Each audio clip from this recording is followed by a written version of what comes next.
Donald Trump is someone who's had a whole fake electors plot, sent fake electors to my state of Georgia, and tried to, essentially take the will of the people away. He had the Department of Justice in the Oval Office demanding that they sign a letter, fake letter, DOJ header that said they believed there was election interference, and two DOJ officials resigned over that. Again, it is so dishonest when to say every single time. These are the talking points that need to come up every single time, every single time. Donald Trump was normal, or that people are losing their minds when they say he's a threat to democracy. I mean, he tried and went through every single illegal and legal action to overturn the election. And why people are freaked out is because if you have another Trump presidency where he could install loyalists, all of a sudden those checks and balances are going to say yes, and one of the reasons JD Vance literally said, oh, if he would have tried J6 with me, I would have come through for him as the vice president. Yes, exactly. Hey, buddy, just real quick, I sent you a link. Your internet arch nemesis, Dave Smith, appeared on the latest Piers Morgan panel and weighed in on Kamala Harris and Trump's attempts to steal the 2020 election. Might be worth your time to take a look if you get any free time. Oh, yeah, I'll probably do it after this. Be careful. All right, see you, buddy. Bye. Bad faith destiny scared of Dave Smith. Just to be clear, he's the one that's dodging me. And St. George Clooney have endorsed her. Donations are pouring in. Now she has the delegates to see off any serious challenges too. The Open Convention has become more like one of our British coronations. Clearly, I'm not advising her campaign, but I would say the specter of Joe Biden is probably the last thing she needs right now if she wants to close the gap on former President Trump. Harris will campaign as a black female leader with a compelling message about a prosecutor against a convicted felon. She's 19 years younger than Trump. Like Biden, she can often be incoherent, but unlike Biden, the words coming out of her mouth are the ones she intended to use. As unpopular as she may be at the moment, her candidacy has the potential to stoke the liberal base. Wait, I'm sorry. Is he reading from some conservative pundit, or are these his original thoughts? Wait, what? Gap on former President Trump. Harris will campaign as a black female leader with a compelling message. Probably the last has become more like one of our British coronations. Pouring in is cruising to the nomination. Democratic titans like Nancy Pelosi and St. George Clooney have endorsed her. Donations are pouring in. Now she has the delegates to see off any serious challenges too. The Open Convention has become more like one of our British coronations. Clearly, I'm not advising her campaign, but I would say the specter of Joe Biden is probably the last thing she needs right now if she wants to close the gap on former President Trump. Harris will campaign as a black female leader with a compelling message about a prosecutor against a convicted felon. She's 19 years younger than Trump. Like Biden, she can often be incoherent, but unlike Biden, the words coming out of her mouth are the ones she intended to use. As unpopular as she may be at the moment, her candidacy has the potential to stoke the liberal base and win over voters who saw Biden's campaign as an increasing farce. And that's why Trump supporters should be careful what they wish for. I have suggested that the president should resign. The reason is, if everyone acknowledges that he is incapable of running a campaign, then he's clearly incapable of running the country. I mean, he has the nuclear codes. He has major decisions that he has to make every single hour of every day, and he does not have the faculties to do so now. We are suggesting and calling upon him to resign and do the right thing for the country. Well, they're right, of course. There are very serious questions about Biden's fitness for office. Some of us have been asking them for years, even as Democrats assured us that he was so sharp he could slice concrete. But acting up in the Oval Office could benefit Kamala Harris, just as the omni-shambles of Biden can only benefit Trump. The best strategy for the former president may be the one he's tended to like the least, to stand back and let the lunatics run the asylum, for now. Later on, I'll talk to Bill O'Reilly about all this. But first debate, I'm joined by the host of the Habituation Room, Francesca Fiorentini, the former Republican congressman and presidential candidate Joe Walsh, the co-host of A Verdict with Ted Cruz, Ben Ferguson, and the host of Part of the Problem podcast, Dave Smith, and Chris Mowry from Chris and Harry Unplugged. Now, Ben, I know you've got to leave fairly soon, so I want to start with you. Is it in Republican interest that Joe Biden lingers around like a bad old smell for as long as possible? Yeah, careful what you wish for. I think there's two parts to this. Look, I would love to see Joe Biden be okay, and I mean that from a health perspective, the fact he's been hiding, that we haven't seen him. I'm glad that apparently he's doing better, and he's going to address the nation tomorrow night. At the same time, if he's clearly incapacitated, you need someone to actually be the acting president of the United States of America, not a de facto president, which is what Kamala is right now. Look, there's a yin and yang here. If you see Kamala as president, does it help her campaign? Maybe. But if she's the Kamala Harris that we've learned to know, I think it could also just be a disaster for a presidential campaign. It's truly a coin flip at this point. So, yeah, be careful what you wish for in one aspect of this. But at the same time, it's like, all right, let's see what Harris looks like. I don't believe it's a great product. I don't believe she's going to be a great president if she's filling in. I think what are your views on what's going on in Bangladesh? I have no fucking idea what's going on in Bangladesh. It's a disaster when you see her on stage, and I think she's unlikable. And the Democrats decided that in the last presidential primary they had with her. They didn't like her. They didn't vote for it. They didn't support her. They didn't give her money. This is a coronation now. So let's see Kamala Harris. I think she's running the country right now. So let's let her have the job. Okay. I mean, Francesca, I watched Kamala Harris's first big speech yesterday, the one where Biden called in, and the contrast between the two of them couldn't be more glaring. I mean, Biden just sounded like a very old man doddering his way through a sort of call to wish everybody well. She did look the part. I mean, she's very telegenic. She's obviously intelligent. She was warm. She cracked some jokes. She had a few zingers about Trump. And whilst everything Ben has said is true, everything changes when you become the presidential candidate for your party. And there is a chance here for the Democrats to have a massive and dramatic reset if she plays it right. I mean, yeah, and even if she plays it wrong, Piers, I mean, even if she can just end a full sentence and be nominally coherent, she's a much better option for not just Democratic voters, but I think independents and undecideds who obviously see Donald Trump. They know all the drama that comes along with him, and they're like, yeah, let's go with this. Let's take a chance. But look, I think this is a massive win for Trump.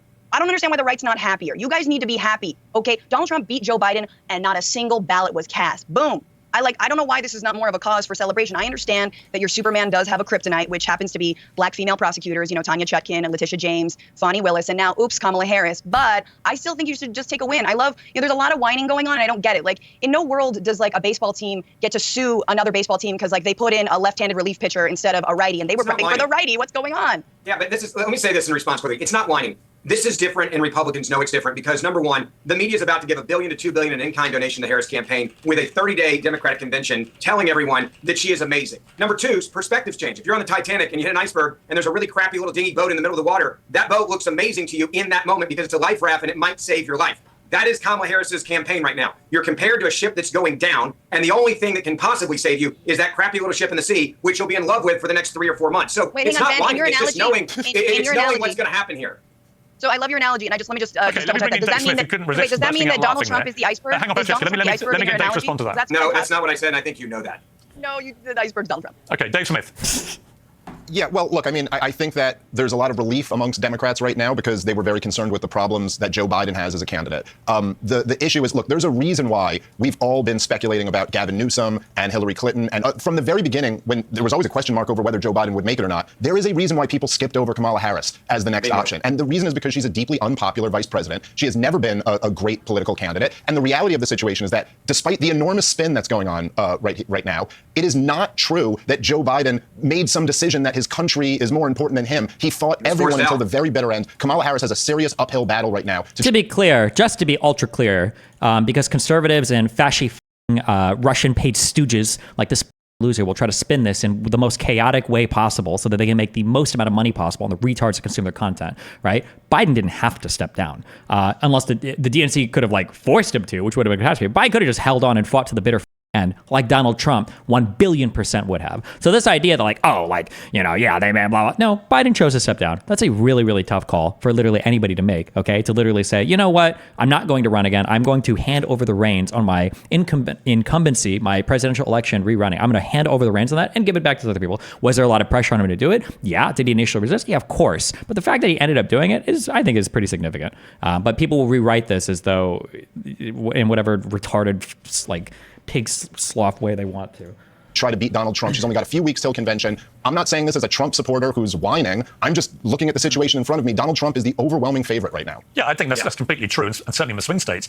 Joe Walsh, what do you make of it? And I can't ever remember a period in American politics. I don't know who that person on the bottom right is, but this lady is fairly based. She's kind of progressive, but still fairly based. She hates Trump, at least. Progressive that hates Trump. And our boy here is uber based.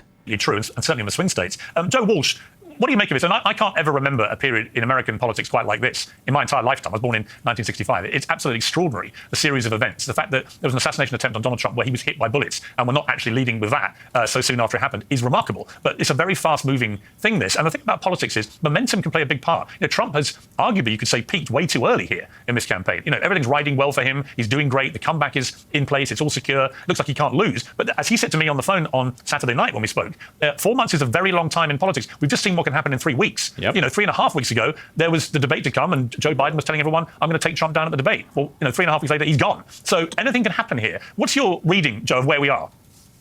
And Pierce, I agree 100%. We are living in unprecedented times. I mean, the past 8 to 9 years.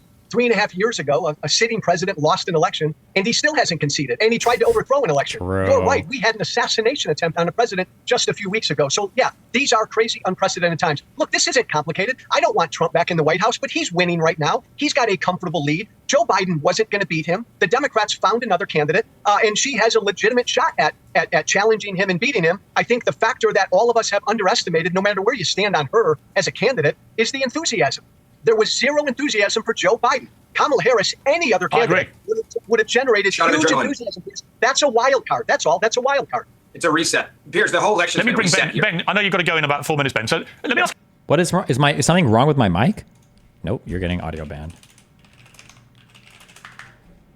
This, Ben. I mean, the money's been pouring in for Kamala Harris in record levels, if you believe what the Democrats are saying. 18, 19 million within 24 hours. And all right, you can cast a skeptical eye over the exact number, but clearly the Democratic machine is now pouring behind Kamala Harris. That will in itself energize the race in a way that Donald Trump would not have had to have dealt with if it was still CP Joe Biden. So I think there's a new challenge for him. If I was advising Trump, and I'm not, but if I was, I would say to him, be very careful about going too ad hominem on Kamala Harris. You know, I would stick to her policies. I would stick to her record. You know, this is a woman who believed in defunding the police. This is a woman ultimately who was made the immigration czar and said, don't come in. And 8 million people came in, right? So there are lots of ways you can go after Kamala Harris about her record. I think if Trump tries to do what he often does and go ad hominem with her, it could backfire. Sure. Look, I think this is a blessing that she is now going to be the nominee, that this isn't going to be an open convention, because otherwise, who are you campaigning against for the next 30 days of the convention, right? You do 20% of the time with Kamala, 10% with Gavin Newsom, 5%, with Shapiro. I mean, this was going to get really complicated. Now Joe Biden is gone. Donald Trump knows who he's running against. It's Kamala. You stick to her record and why she's so unpopular with the Democratic Party. But this is also, Pierce, so different. The media, it was so depressed. The Democratic Party was so depressed. The donors had dried up the money for Joe Biden. They forced him out. Some would even describe it as a soft coup, where if you don't resign 25th and you're going to have some serious problems, he goes into hiding. Soft coup.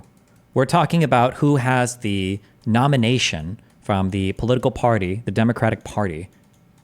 Absolutely no part of this at all is a soft coup. There was pressure for Biden to step down, but he's not guaranteed. There is no law, bylaws, regulations that guaranteed him the Democratic nomination to run for president next. Any other country this happens, our State Department say we think there might be a coup attempt going on. Can you explain why people think Kamala is so unpopular? She didn't fare that well in the primaries in 2020, but I don't know if I would say she was like uniquely unpopular. I think there were a decent number of, I'd have to go back, but I think the popularity for the big progressives was kind of split between, it would have been Kamala, Elizabeth Warren, and I think Bernie Sanders. I think all three of them were very, very, very progressive in terms of how they ran. And chances are you're going to go for Bernie or maybe Warren. I don't know why you would pick Kamala over those two. That's my recollection. It's been a while, but on another nation. And now we're at this reality. And I think what Democrats understand is this is their lifeboat. This is their second chance at holding on to power. So every mega donor says we want to keep power. Everyone in around the White House that knows Kamala, we want the power. Every congressman that's running for re-election desperately needs a better candidate. Up ballot matters to down ballot races. And every other senator wants to keep power. So they are all in. And that's why every poll that's out right now is completely and utterly worthless. It means nothing. Do I believe that Donald Trump has a lead? Yes, but it's worthless because this is a total reset. It's a completely new race we've never seen before in American political history. It is a race to the finish. It's going to be something we've never witnessed. Now, if you're Trump, you stick to the basics. The economy's stupid. Kamala Harris is Joe Biden 2.0. She's unpopular, and she's going to give you exactly what you just saw for the last 4 years. But he has got to stay focused because the one thing I'll say is the media is going to treat Kamala Harris like she's Princess Diana for the next 3.5 months. They will never betray her. She is now a beauty queen, and they love her. Well, you can see that, and it does feel like a coronation. That may not be the smartest move by the Democrats to make it look like they've basically ridden roughshod over democracy to make her the queen. Just to be clear, when they say ridden roughshod over the democracy and that this is a coronation, so Kamala Harris was voted on the same ticket as Biden to be president and vice president of the United States. They won that election. It was a nomination that was won in 2020 for the Democratic Party, and then it was a general election that was won in 2020. None of this is a coronation, and none of this is just chosen arbitrarily. Like, they won that past election, but... Hey, Joe, you want to jump in? Yeah, just quibble on that one point, Pierce. Look, a coup is when you lose an election and try to overthrow it. That's a coup. A president deciding not to run... No, hold on, Ben, let me finish, then jump in. A president deciding not to run is not a coup. And this notion, Pierce, of a coronation... What do you think about Alex O'Connor's pro-Trump posts? No, he's not doing it. Is he too? Biden decided not to run. Any Democrat could have thrown their hat in the ring. This isn't an election. It's a primary. The primary voters pick delegates. The delegates at the convention pick the nominee. This is not a coup. And any other Democrat could jump in and challenge her. I'll say this last thing. Well, I mean, I'll say this last thing. Smith. Look, let me just ask Benny, do you have to go? Or can you wait a couple of minutes, or what's your deal? I've got 3 more minutes, yes. All right, let Ben have his final blast back at Joe, and then we'll carry on the rest of the panel. I read this yesterday, and it came from an elected official, and it said, quote, if this was happening, referring to what's happening now politically, in any other country, the State Department would be calling this a coup attempt. The president in hiding, president, no pictures of him, letterhead that doesn't have a presidential seal, a signature that's been underlined that the president doesn't typically do, and yet we're acting like this is normal. Joe Biden was... What? Who wrote this? Is he quoting an anonymous source? So what, is him and his friends on Discord cooked this up? Or who is he quoting? If this was happening, referring to what's happening now politically, in any other country, the State Department would be calling this a coup, and it said, quote... And then we'll carry on the rest of the panel. I read this yesterday, and it came from an elected official, and it said... From an elected official? From some dipshit Republican in Congress? Is that what he's saying? Quote, if this was happening, referring to what's happening now politically, in any other country, the State Department would be calling this a coup attempt. The president in hiding, it's been underlined that the president doesn't typically do, and yet we're acting like this is normal. Joe Biden was forced out. There was something that happened to him, whether it was medically, Joe Biden was when he was forced flying out back by from his Vegas. own brain, Ben. Joe Biden's brain did a coup on Joe Biden.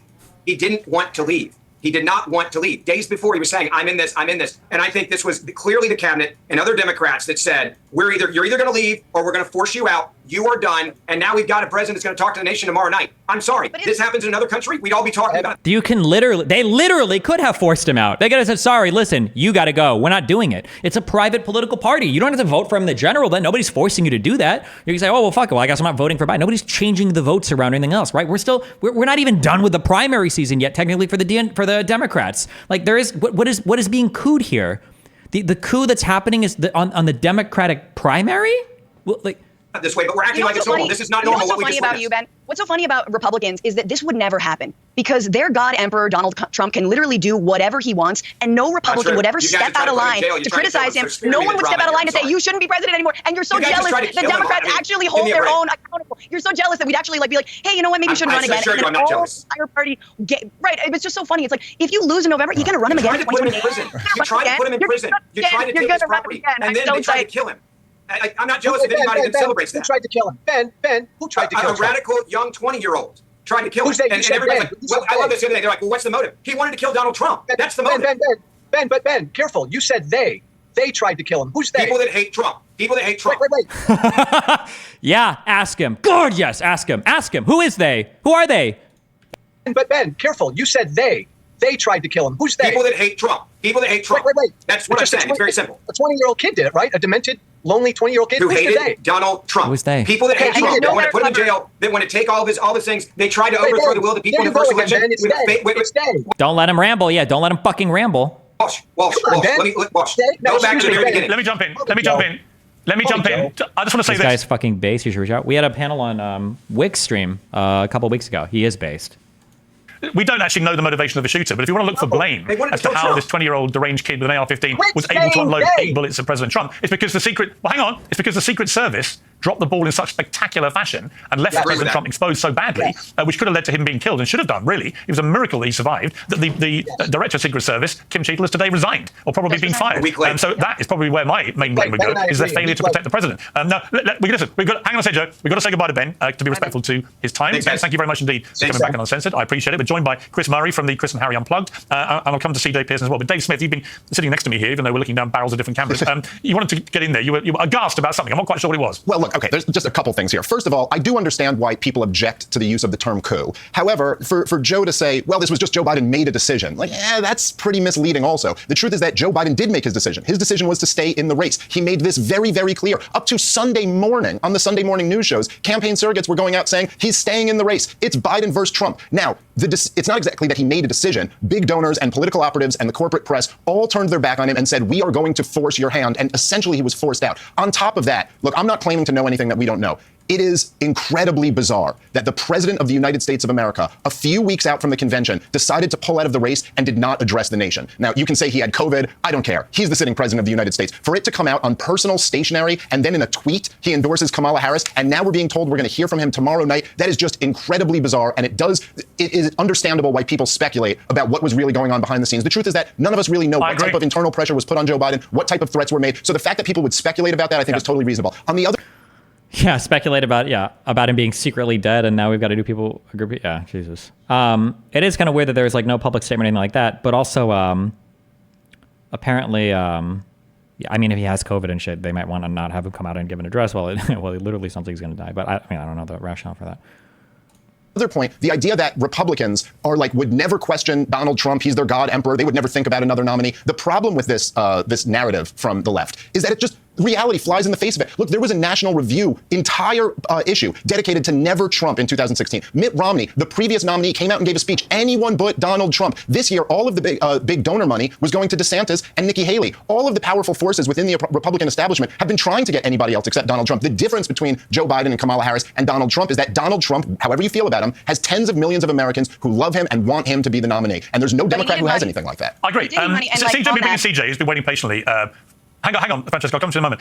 CJ Pearson, can you tell me what brat means, given it's the word that's all over the news, and you're probably the only one young enough on the panel to know what it means? Yeah, as the resident Gen Zer here, it seems as if Kamala Harris is having a black girl summer, which actually means that she actually doesn't know what's going on. It's a state of deliriousness. It's a state of delusion. It's like you're just going along to get along, but that's kind of how Kamala Harris has led her entire political career. She's just been Wait, am I misunderstanding? I don't understand. Wait, what did this have to do with being black or black girl summer? Did I miss something? Hold on. Establishment have been trying to get anybody else except tens of millions of Americans. DJ has been waiting patiently. Hang on. Brat? What does this have to do with being brat or black? What? Francesco, I'll come to you in a moment. CJ Pearson, can you tell me what brat means, given it's the word that's all over the news, and you're probably the only one young enough on the Was it brat girl summer? panel to know what it means? As the resident Gen Zer here, it seems as if Kamala Harris is having a black girl summer, which Why are you guys saying that? Sounded like black girl summer. I can't tell you. Fuck. I wish I had a better way to keep track of you guys. It's an album. Okay. As the resident Gen Zer here, it seems as if Kamala Harris is having a black girl summer, which it sounds like he's saying black. I actually can't. Now I can't even tell what he's fucking saying. As the resident Gen Zer here, it seems as if Kamala Harris is having a black girl summer, which I actually don't know now. actually means that she actually doesn't know what's going on. It's a state of deliriousness. It's a state of delusion. It's like you're just going along to get along, but that's kind of how Kamala Harris has led her entire political career. She's just been a coconut falling from a coconut tree. She just lands in a place and hopes that the American people will go along with it as this coordination has taken place. You know, Dave absolutely hit all the right points. Donald Trump went through a spirited Republican primary process where he knocked every single one of them out one by one. What's happening right now, which is so ironic and so hypocritical, is that the party that is supposedly so against voter suppression is now disenfranchising millions of Democrat voters who voted for Joe Biden to be their nominee. They bully a senile old man out of office just so that they could have a chance at winning in November. It's disgusting, it's wrong, it's anti-democratic, and dare I say it's a threat to democracy. Yup. I love and every accusation is a confession. Jesus Christ. How you choose people during a nomination. Remember that Republicans have always toed this line, right? Super delegates for Hillary Clinton was stealing the democratic process. When people dropped out and then all the primary voters started to support Joe Biden, and Joe Biden was giving positions in the administration to Pete Buttigieg and Kamala Harris, this was also a coup, and this was like contravening the democratic process. All of these things, no matter what they do, it's always a violation of the democratic process. Always. When it's the Democrats. When it's the Republicans, they can do absolutely no wrong. Oh, you should vote Joe Biden. Vote Joe. You should bring him back into the race. Defend him. Hang on, let me go to Chris. From Chris and Harry Unplugged. He's also been waiting a long time to get in here. Probably even younger, so knows even more what brat means.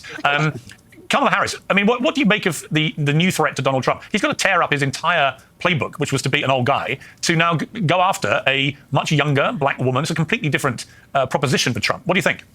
Yeah, I think Republicans and Trump are panicking, and I think you've seen it in the last 10 or 20 minutes. If they want to run, if the PR play for Republicans wants to be that Democrats are a threat to democracy, that Democrats are doing something undemocratic, Donald Trump and Republicans like CJ Pearson want to run on that, I think Democrats are in a great position in November. They have nothing. And to the last point about, everybody in this party has to bend the knee to Donald Trump. CJ Pearson would not be sitting where he is if he didn't go and praise Donald Trump and have a Trump banner in his header. I mean, CJ, somebody who in his primary election that he lost, he called voter fraud against his Republican counterpart. And so, in the Democrat world, we've had fierce debates about our candidate, and it's been hard, but we have values and morals that actually matter over just bowing the knee to one man. And so I think Democrats are in a great position, and she's clearly popular because she's fundraised more money than anyone in political history. I wouldn't expect to hear anything less from a Democrat from a DNC paid show like Chris Mowry. But what I'll say to this is that Kamala Harris is nothing more than a pandering shadow. And she is in the same situation that Joe Biden is in. She is not running the show whatsoever. And what she'll realize is that Black Girl Summer will not be enough to change the hearts and minds of America's young people. Because under Kamala Harris, what you won't have is a Black Girl Summer. What you will have is a Broke Girl Summer as a result of the runaway inflation that we're experiencing under the Biden-Harris administration, as a result of the record high gas prices we've seen under their administration. Their leadership is absent of any leadership. Then you got nothing to worry about, CJ. No, then, CJ, if you're right, if Kamala Harris is nothing, you should be smiling. You should be celebrating right now. You got nothing to worry about. Hosanna. I am celebrating. I am smiling. Good. I mean, yeah, that's what I think is sort of just incredible about that. Just two things I'll push back on. The idea that it's a coronation. Once again, in 2020, panel, how many primary challengers did incumbent President Donald Trump have? Oh, true. That is true. Yeah, wait, where was their incumbency challenge? And also in 2024, remember, Donald Trump did not actually fight any of the other campaigning people. He didn't fight Nikki Haley. He didn't fight DeSantis. He just went around, he did some rallies. He avoided every single debate challenge, every challenge to appear on stage with them, because he didn't want to actually contend with any of them either. But Republicans never had a single issue with any of that. Crazy, huh? None. And two other Why? Because he was the incumbent president. this is an incumbency, right? And so the idea that this is like, how dare they also, it's not democratic. No, Harris is the effing vice president, been on the ticket since Joe Biden was elected back in 2020. Obviously, people thought he was going to be the incumbent and run again. Then his brain did a coup on his body and himself and his whole campaign. And here we are where we are. The other thing about the donors, I think it's very funny, because the reason that Donald Trump on the other side picked your boy J.D. Vance, even though he hates facial hair, is because J.D. Vance came along with a bunch of venture capitalists, guys like Peter Thiel, Mark Andreessen, David Horowitz, to absolutely help this campaign out with all of their AI-funded tech crypto billionaire money that wants to put us all out of a job. In 3 years, this will just be a panel of AI experts, and honestly, God bless them. Well, we have Chris Bauer on the panel. I don't think there's any robot in the world that could mirror what you're like, Francesca, I have to say. I think your position is safe. True Brad. It has to True be a Brad very over here. sophisticated AI. CJ, let me just ask CJ, and I'll come to Dave to also join on this. When you look at Kamala Harris, like I said, if Trump goes ad hominem, which is his normal preferred method of attack on any opponent, I think it could backfire. However, there is lots of stuff on Kamala's record which I think he can really pick her off about. Most notably, the fact that she's been the immigration czar for the United States of America for the last 2 years, when immigration has been running completely out of control. And if I was Trump, I'd just keep asking, didn't you just have one job? Wasn't that the job you had to do? And yeah, to unilaterally execute legislation on the border, and then when she was asked, have you been to the border, she came out with this extraordinary response, well, I haven't been to Europe either, as if that was anything relevant to the discussion. So I think the way she's handled the one thing she was given special responsibility for, if I'm the Republicans, I'm going after that morning, noon, and night. No, Piers, I think you're absolutely right. I think we do, find ourselves, in a hole when we continue to talk things about, her sexual history and all those things. I think there's no need to discuss those things. I think there are a lot of other things that are disqualifying about Kamala Harris, including her blatant hypocrisy.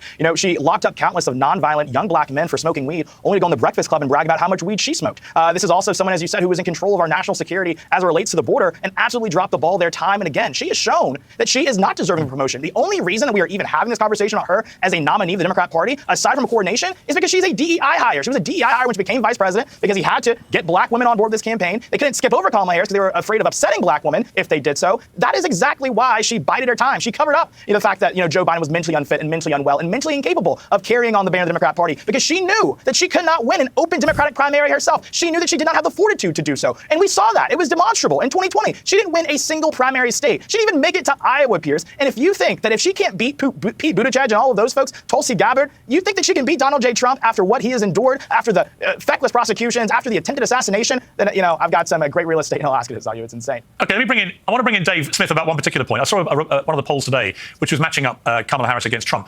Significantly amongst young people, a big gap between them. And a lot of that people are putting down to the fact that young people actually did feel that what Trump did when he was shot was a remarkably ballsy thing. And it became a really big social media sort of emblem of defiance and strength and courage and all these things, which were things that maybe young people hadn't associated with Trump. But just as a real quick thing, and people are saying, oh, this doesn't make that much of a difference. Everybody knows this. They don't. I see it in Alex O'Connor's post too, okay?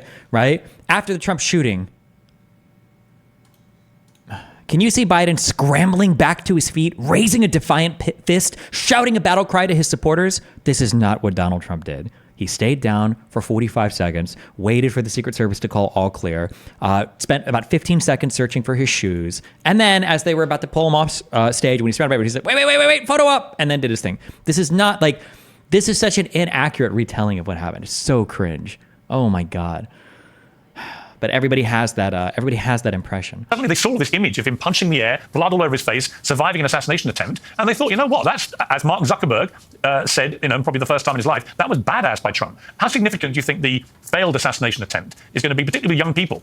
Well, I think that it helped Donald Trump tremendously. I think it's one of those things where it's like I remember going to the opera with my wife, and I've never been to the opera before. But when you hear like an unbelievably talented singer at the opera, you're just like, whoa, that's incredible. It's almost an involuntary reaction. And there is something about seeing someone while there's bullets spraying, they don't even know if they're hit yet, and they're given the fist. Even if you despise Donald Trump, I think most people would admit, yeah, that was a good moment for him. He looked good there. I think to the point that you guys were making before, again, look, I'm a libertarian, and so I already know I'm going to lose. So I kind of have an advantage on some of you guys. Like, I'm not married to either side here, but I think people blind themselves. As he sucks off conservatives and the right over and over and over and over and over and over and over and over and over again. With narratives when they're all in on one camp. And to hear you guys, the Democrats on the panel saying like, oh, the Republicans are in freak out mode or something like that. Guys, you literally just removed your candidate to go with another candidate after years of of pretending that the emperor had clothes, while the rest of us were all talking about the guy who was clearly suffering through severe cognitive decline. Finally, you guys had... The emperor has clothes while talking about Donald Trump, a guy that's gone through like 20 fucking wives, fucked a porn star while cheating on his wife, and paid campaign money to the tunes of hundreds of thousands of dollars and then lied about it to cover it up, who tried to coup the election, is facing 80 some or whatever the fuck, however many federal or felony charges, who's already been convicted on 30 plus of those charges, who had 3 other fucking court cases. Like, the emperor has clothes. That's on the Democratic side. Okay, dude. To admit it, you pulled him who out has there. to pick a new vice president, not the same one that he won the last election with. He had to pick a new vice president. Like, okay, dude. All talking about the guy who was clearly suffering through severe cognitive decline. Finally, you guys had to admit it. You pulled him out there. You're now going with a deeply unpopular vice presidential candidate. Look, good luck, but it's a big uphill battle. The fact is that the spin now is that it was just Joe Biden's age. That was the only issue that he slowed down. The truth is that if you look at every single poll, the 2 big issues here are the economy and immigration. I'm not a kid. I don't understand any of your black girl summer references. I don't know what brat means, okay? I'm a dad in my 40s. We've lived through over the last couple of years, the worst price inflation in my life and the worst immigration crisis in my lifetime. This is a major problem. Kamala Harris is married to this administration, and Donald Trump's got a lot of red meat to run against. That's what this election is going to come down to, and it favors Trump. I agree. Chris, you want to respond to that? Let me get Chris to respond, then I'll come to you, Joe. Yeah, I just want to say, as a Gen Zer, I just disagree with this. This consistent notion that Kamala Harris is unpopular. Again, yesterday we saw the largest fundraising day in American political history through Act Blue. Grassroots donors, $5, $10, $25. Gen Z is excited for a candidate objectively that's younger, a woman, and somebody who's been like a champion on things like climate and gun reform, etc. And I think that Gen Z specifically, as a generation, me myself, I've never seen America at peace. It's been nothing but chaos since I was born in 2002. And we're looking back now and saying, wow, this is really at a boiling point. And what has caused this? And what's caused this is Trump and the MAGA movement doing nothing but pushing division all the time. With the lies and the disgusting, hateful rhetoric. And I think that Gen Z is fired up to move on, to get candidates. And he's laughing. He just got a whiff of his own fart. He's been passing gas for the past 30 seconds. And he just smelled it. He's about to come in and was like, divisive rhetoric? Don't you mean when they called Trump Hitler over and over again? Oh, that's what he's about to say. I can feel it. Actually care about us. I think one of the bigger issues. Do it. You're talking about hateful rhetoric from the right to the left, and that definitely has been. It's indisputable. But what about the hateful rhetoric from the left to the right? For example, for 8 years, of Hitler. I've heard people on the left, Pierce is going to do it. Refer to Trump as the new Hitler, as Adolf Hitler, as if somehow he's presiding over a Nazi-style regime, which, if you're too young to remember, perhaps, but the Nazis killed 12 million people. I don't know why he keeps bringing it up. You realize that was like at the end of the regime, right, Pierce? That was at the end, right?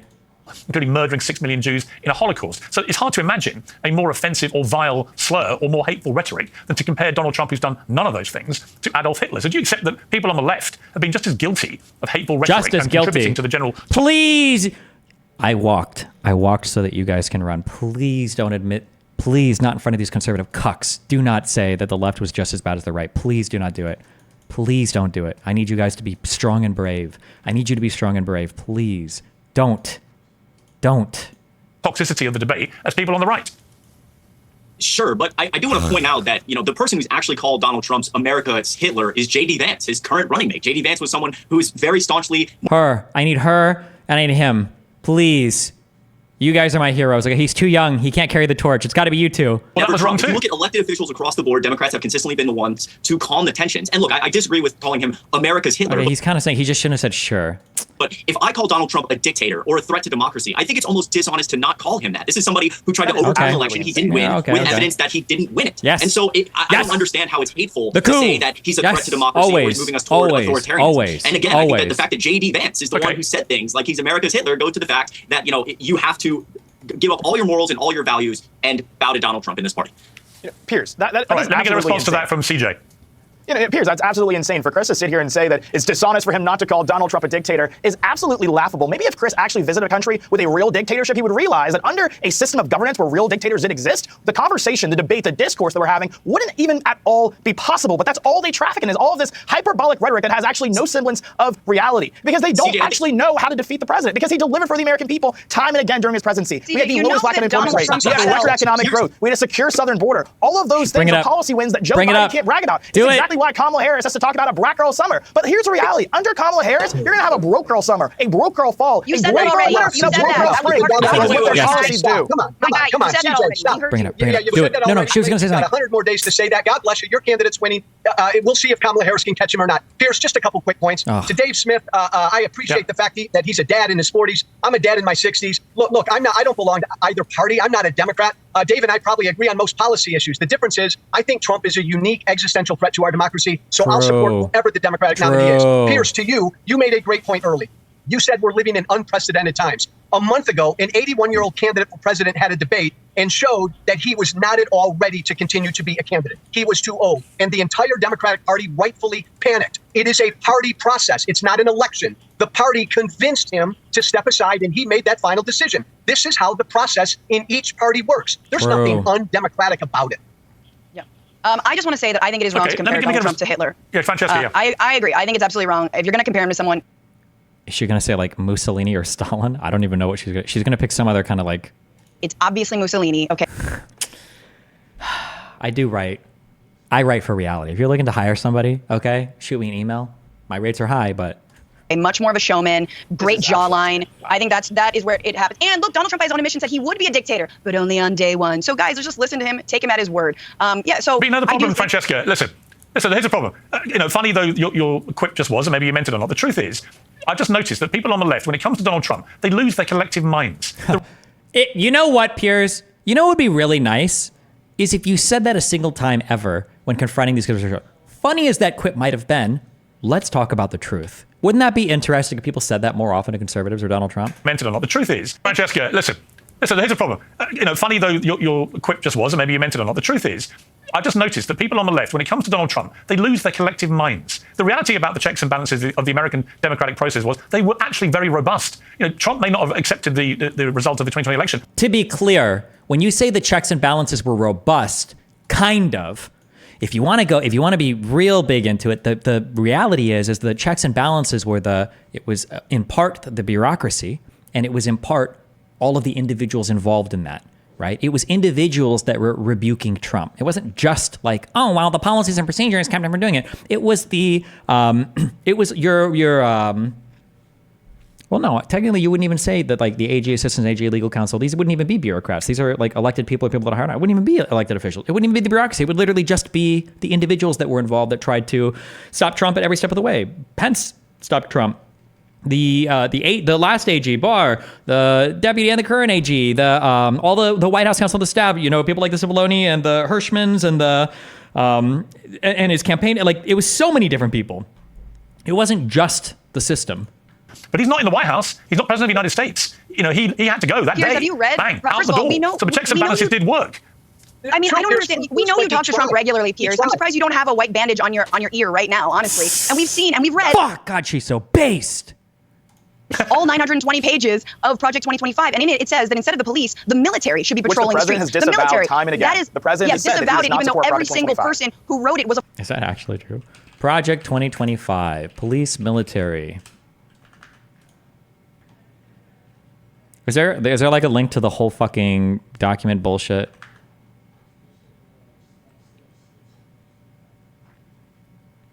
She said 900 pages, so I'm assuming there's something.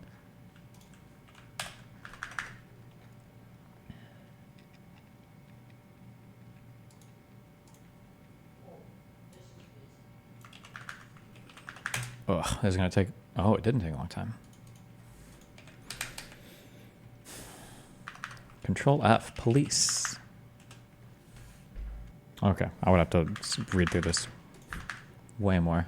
I don't see it. Just in Control F and police, I don't see it. But it might be in here somewhere, but I'm not sure. Agenda 47. What does that mean? If I Control F Agenda 47, is that like a thing? Oh, agenda.